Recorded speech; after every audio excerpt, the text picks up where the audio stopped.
ठीक, कोई दिक्कत नहीं। गेट खोल देते हैं, आवाज़ यहाँ गूंजे नहीं, आवाज़ गूंज जाती खोल दे बस।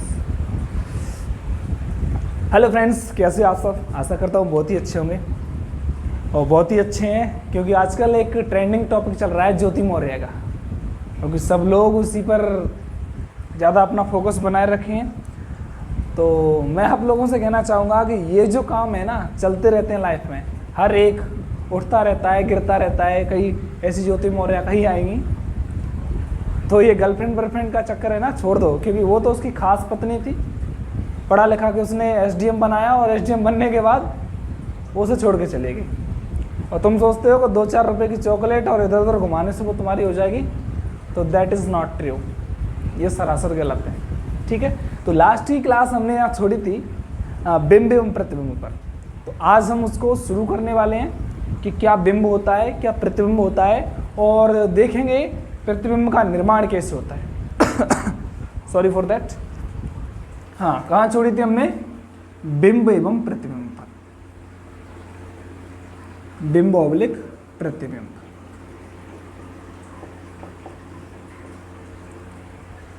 विजुअल है? ठीक है सर।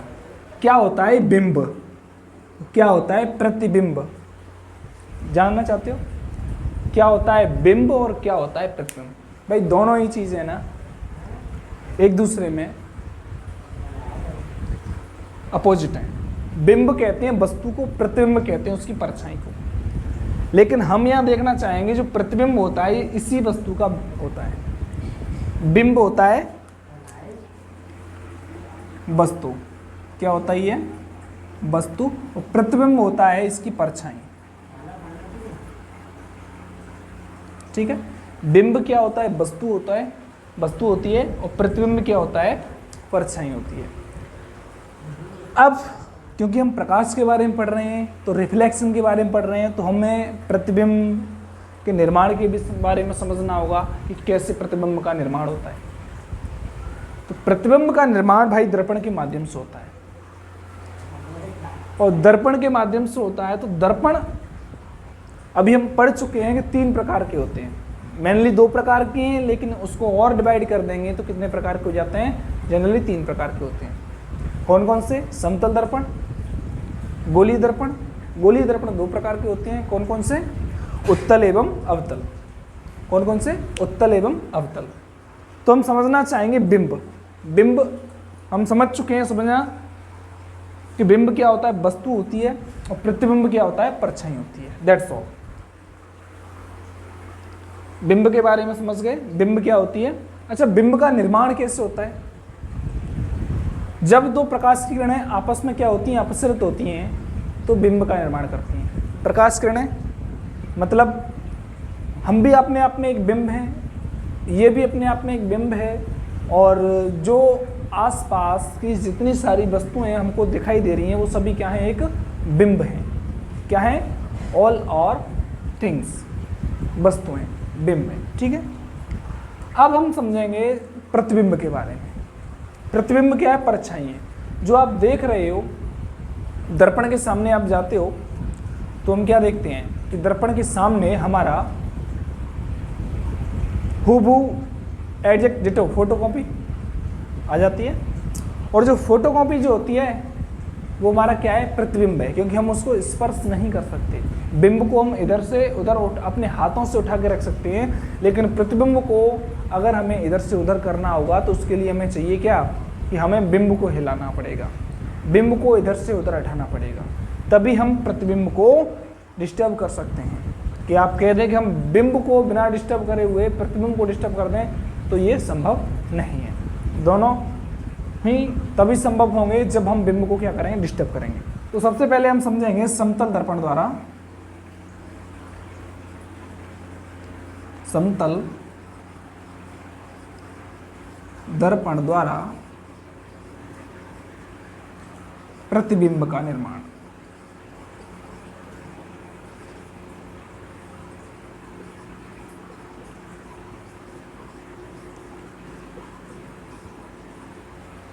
समतल दर्पण द्वारा प्रतिबिंब का निर्माण। Reflection make on plane mirror. या ऐसे कह सकते हैं reflection make by the plane mirror. देखो रिफ्लेक्शन माने परावर्तन भी होता है, परछाई भी होती है, ये ध्यान रखना।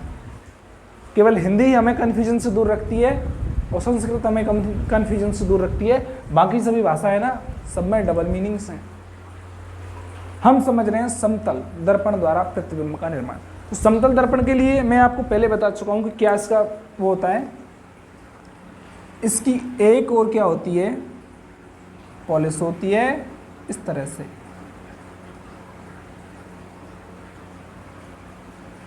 और दर्पण जब के द्वारा प्रतिबिंब का निर्माण होता है तो दो शब्द हमारे दिमाग में पुट ऑफ होते हैं। कौन कौन से होते हैं? एक होता है आभासी, एक होता है वास्तविक। आभासी और वास्तविक, रियल एंड इमेजिनरी। अब कौन सा पार्ट इसका आभासी है? ये एक समतल दर्पण है, मैं यहां नोट डाउन कर दूं।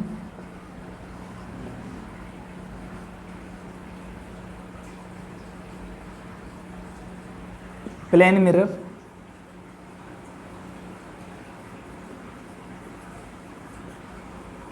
अगर कोई आप में से इंग्लिश मीडियम में है तो बताइए कमेंट सेक्शन में, जिससे मैं मेंशन कर रखूं।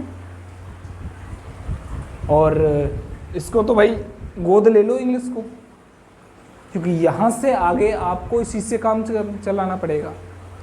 ये नहीं आती तो इसका कोई मतलब नहीं है, ये नहीं आती तो इसका कोई मतलब नहीं है। बोथ आर कंपल्सरी, दोनों ही क्या हैं।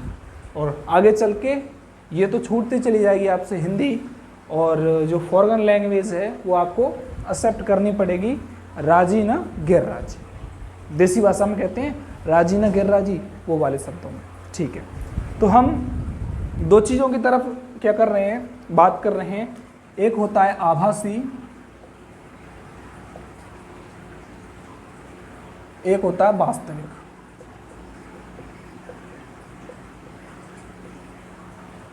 वास्तविक मतलब रियलिटी,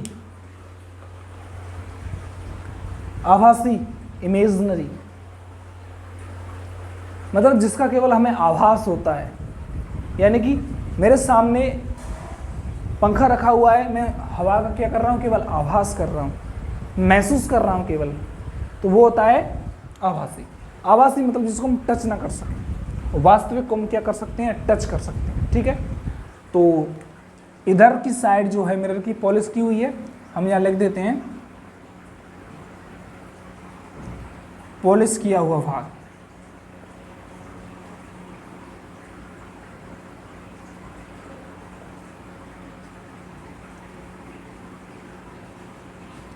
पॉलिश्ड पार्ट, ठीक है, ये इसका पॉलिश पार्ट है और ये इसका रिफ्लेक्शन पार्ट है। ठीक है, अब यहां कोई वस्तु हमने रखी तो ये है इसका वास्तविक क्षेत्र।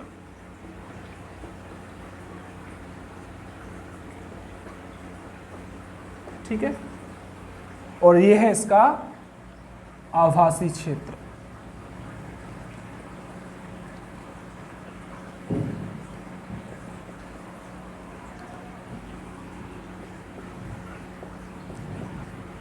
क्या समझे? ये है इसका रियल क्षेत्र, real area. This imaginary part, this is the real part और this is the imaginary part. ये किसके लिए है? समतल दर्पण के लिए। मैं एक बार देख लेता हूं कि आप लोगों को विजुअल है या नहीं है। नीचे वाला पार्ट विजुअल है। ठीक है, प्लेन मिरर में ये वास्तविक क्षेत्र होगा, ये आभासी क्षेत्र होगा। हमने प्लेन मिरर के बारे में जान लिया, अब जानते हैं किसके बारे में, सर्पियल मिरर के बारे में। ठीक है, स्फीयर मिरर के बारे में, गोलीय दर्पण के बारे में। चलो गोलीय दर्पण के बारे में देख लेते हैं। हाँ,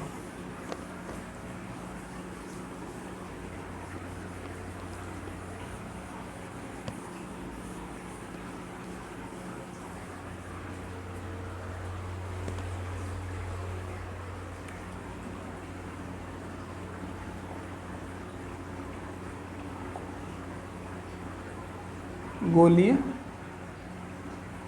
दर्पण। ठीक है, गोलीय दर्पण में हम क्या जानना चाह रहे हैं, कौन सा भाग इमेजिनरी होता है और कौन सा भाग रियल होता है। ठीक है, चलो जानते हैं इमेजिनरी एंड रियल। ये कोई क्या है, गोलीय दर्पण है। इसके सभी भागों को हम जब जानेंगे, क्या इसका द्वारक होता है, क्या इसका मुख्य अक्ष होता है, और क्या इसका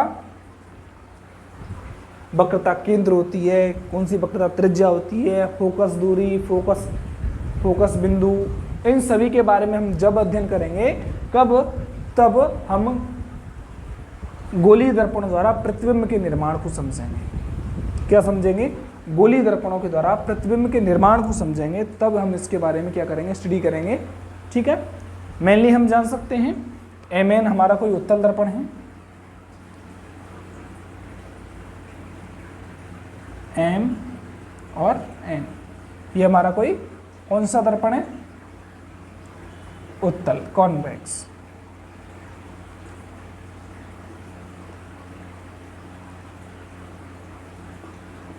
ये हमारा कोई उत्तल दर्पण है, और इधर की साइड में हमारा कोई अवतल दर्पण है। ठीक है,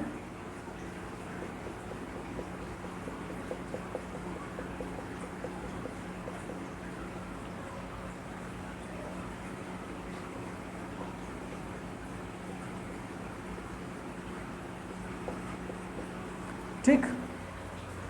इसका भी हम कह सकते हैं MN की जगह इसको हम AB ले सकते हैं, AB। ये जो पार्ट होता है ना, इसे हम द्वारक कहते हैं। ठीक है, ये इसका मुख्य अक्ष होता है, यहाँ से खींची सीधी काल्पनिक रेखा। इस गोले की त्रिज्या इसकी क्या होती है, वक्रता त्रिज्या होती है, और त्रिज्या का आधा करने पर, यानी कि परावर्तन के पश्चात जहाँ प्रकाश किरणें क्या हो जाती हैं, पुंजित हो जाती हैं या एकत्रित हो जाती हैं, वो उसका फोकस बिंदु होता है। और मुख्य अक्ष से लेकर फोकस बिंदु तक की दूरी क्या कहलाती है, फोकस दूरी कहलाती है, एक्सेट्रा। ये हम कभी समझेंगे जब हम गोलीय दर्पण द्वारा प्रतिबिंब के निर्माण को समझेंगे। ठीक है, चलो हम समझ रहे हैं अभी केवल आभासी एवं वास्तविक क्षेत्र। तो आप बता सकते हो कि इसमें कौन सा आभासी क्षेत्र और कौन सा वास्तविक क्षेत्र है? Can you guess? क्योंकि मैं आपसे पहले ही कह चुका हूं कि आभासी क्षेत्र वो होता है जिसमें हम वस्तु को पकड़ नहीं सकते। तो ये तो हमारा हो गया क्या, वास्तविक, और ये हो गया आभासी। ठीक है, इधर ये हो गया वास्तविक और ये हो गया आभासी। Any problems? I think you have no problem. If you have any problem, comments below. We are ready to solve your problem. Okay? ठीक है, हमने समझ लिया वास्तविक एवं आभासी, वास्तविक एवं आभासी। और यहाँ एक समतल दर्पण और लिख देते हैं जिससे आपको कंफ्यूजन ना हो। ये इसका कौन सा होगा, वास्तविक होगा, और ये आभासी होगा। ठीक है, ये समतल दर्पण है।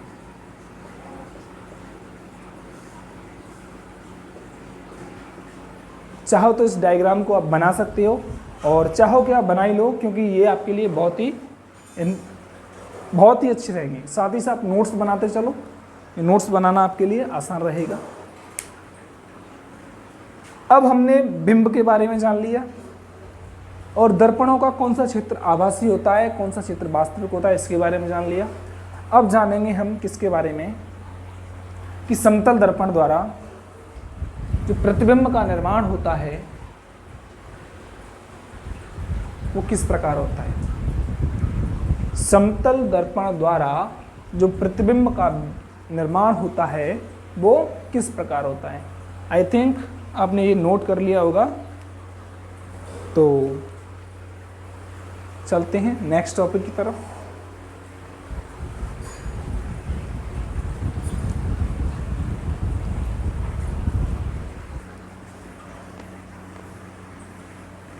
समतल द्वारा प्रतिबिंब का निर्माण पढ़ना बहुत ही आसान है।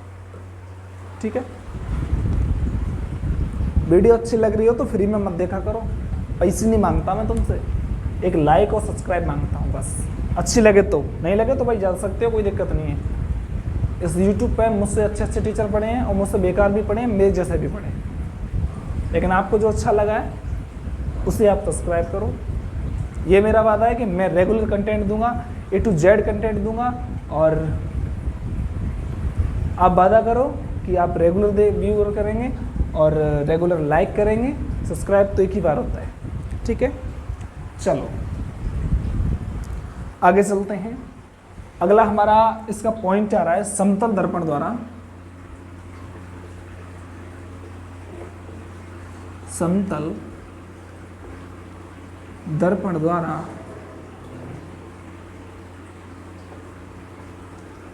प्रतिबिंब का निर्माण।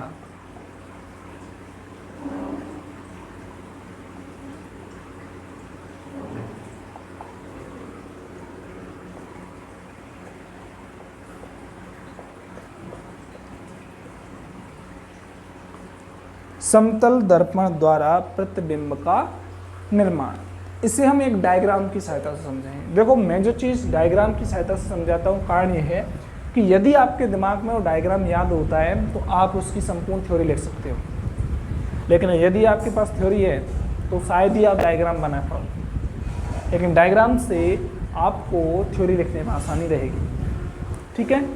लेकिन जनरली ये क्वेश्चन आते नहीं है, लेकिन ये हमारा बेस है। जब तक हम बेस मजबूत नहीं करेंगे ना, तब तक हमारी कमर भी नहीं हिलेगी। ये तो पढ़ाई है, ये तो कलम मिलाने की बात कर रहे हैं। क्योंकि डीजे वाले के पास हम जाते हैं तो कहते हैं भाई बेस बढ़ा दे।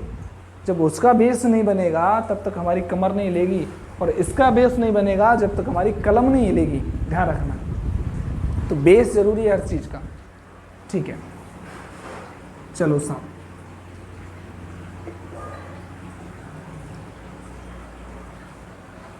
ये है हमारा समतल दर्पण।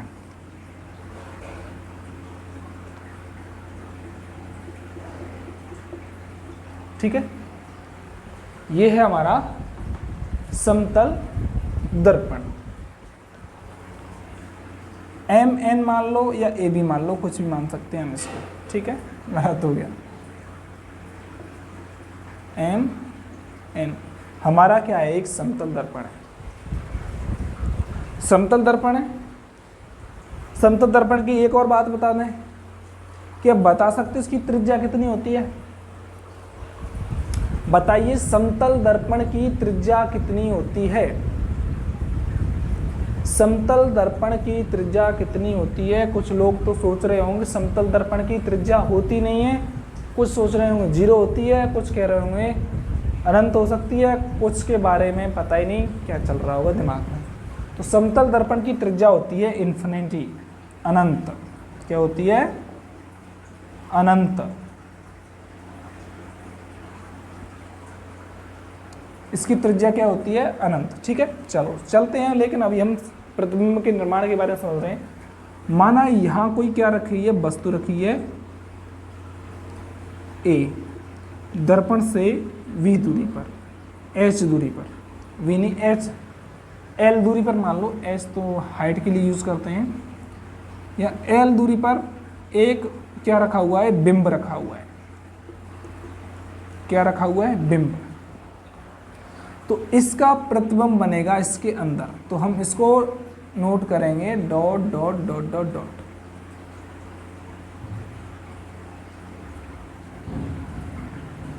ए, ठीक है। इसकी भी दूरी कितनी होगी, यहां से यहां तक की L होगी। L डैश कह लेते हैं क्योंकि ये दोनों L और L डैश क्या होंगी, बराबर होंगी। और हम देख रहे हैं कहां से, यहां से। यहां से हम क्या कर रहे हैं, इसको निहार रहे हैं। आंख बनाना नहीं आती भैया हम पर। क्या कर रहे हैं हम इसको, यहां से हम क्या कर रहे हैं, चलो डायग्राम अच्छा ही बना देते हैं।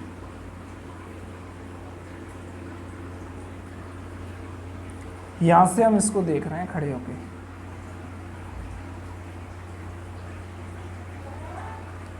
यहां से हम क्या कर रहे हैं, इसको देख रहे हैं। देखने पर हमें पता चलता है,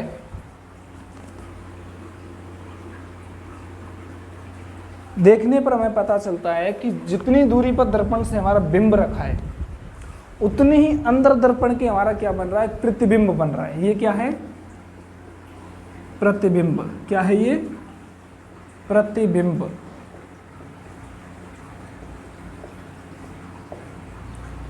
जितनी दूरी पर है उतनी दूरी पे बन रहा है। पहली चीज तो हमने ये देखी। दूसरी चीज हम एक नोट करते हैं कि यदि हम कभी भी दर्पण के आईने के सामने खड़े हों, कभी भी हम आईने के सामने खड़े हों, तो हम देखते हैं कि हमारा जो सीधा हाथ है यानी दायां हाथ है उसमें बायां दिखाई देता है और बायां हाथ है उसमें दायां दिखाई देता है। तो इस प्रकार के परिवर्तन को हम कहते हैं पार्श्व परिवर्तन। क्या कहते हैं, पार्श्व परिवर्तन।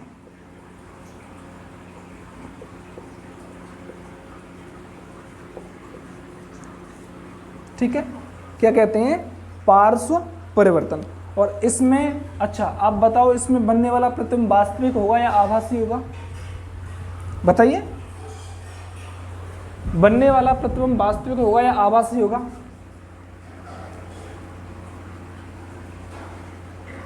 बनने वाला प्रतिबिंब होगा आभासी, क्योंकि ये क्षेत्र कौन सा है, आभासी क्षेत्र है, और ये कौन सा क्षेत्र है, वास्तविक क्षेत्र है। तो ये कौन सा क्षेत्र है, आभासी। यानी कि जो प्रतिबिंब बनेगा हमारा कैसा रहेगा, आभासी। कैसा रहेगा, आभासी। ठीक है, कैसा रहेगा, आभासी। ठीक है, उसमें कौन से परिवर्तन होंगे, पार्श्व परिवर्तन होंगे। तो इसके लिए मैं आपको कुछ नोट लिखाता हूं, लिखिए। हेडिंग डालो, समतल दर्पण द्वारा प्रतिबिंब का निर्माण।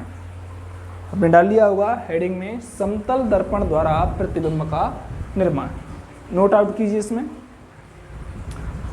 पॉइंट्स 1, समतल दर्पण के द्वारा हमेशा वास्तविक प्रतिबिंब बनते हैं। कैसे बनते हैं, वास्तविक प्रतिबिंब बनते हैं। समतल दर्पण के द्वारा सदैव वास्तविक प्रतिबिंबों का निर्माण होता है, पहली बात। दूसरी बात लिखो, समतल दर्पण के द्वारा, समतल दर्पण के द्वारा या समतल दर्पण द्वारा बनने वाले प्रतिबिंब में, या समतल दर्पण द्वारा बनने वाले प्रतिबिंब में पार्श्व परिवर्तन होते हैं। पार्श्व इस तरह से नोट किया जाता है,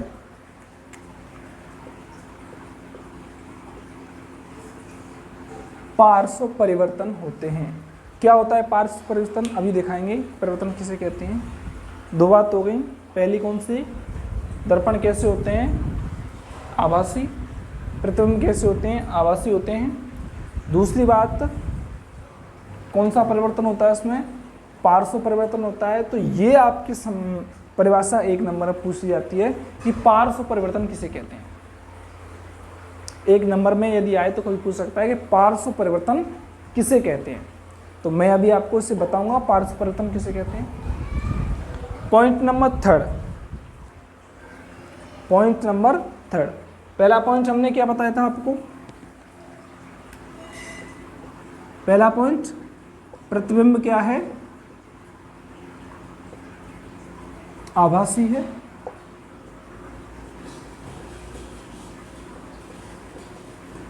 दूसरा, पार्श्व परिवर्तन हो रहा है उसमें।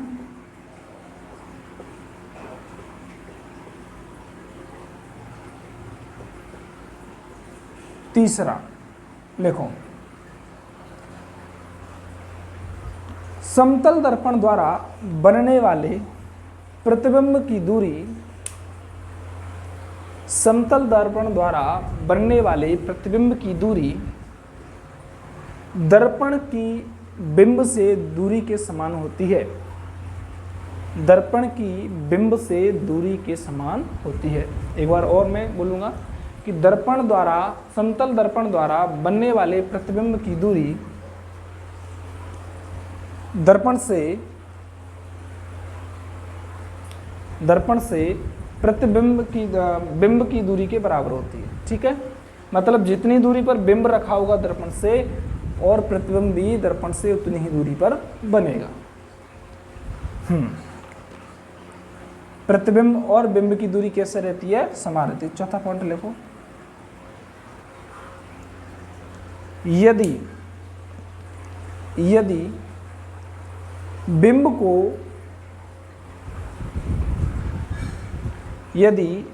को कोष्टक में लेना वस्तु को दर्पण से, यदि बिंब को दर्पण से v वेग से दूर किया जाए या पास लाया जाए, यदि बिंब को v वेग से दर्पण से दूर या पास लाया जाए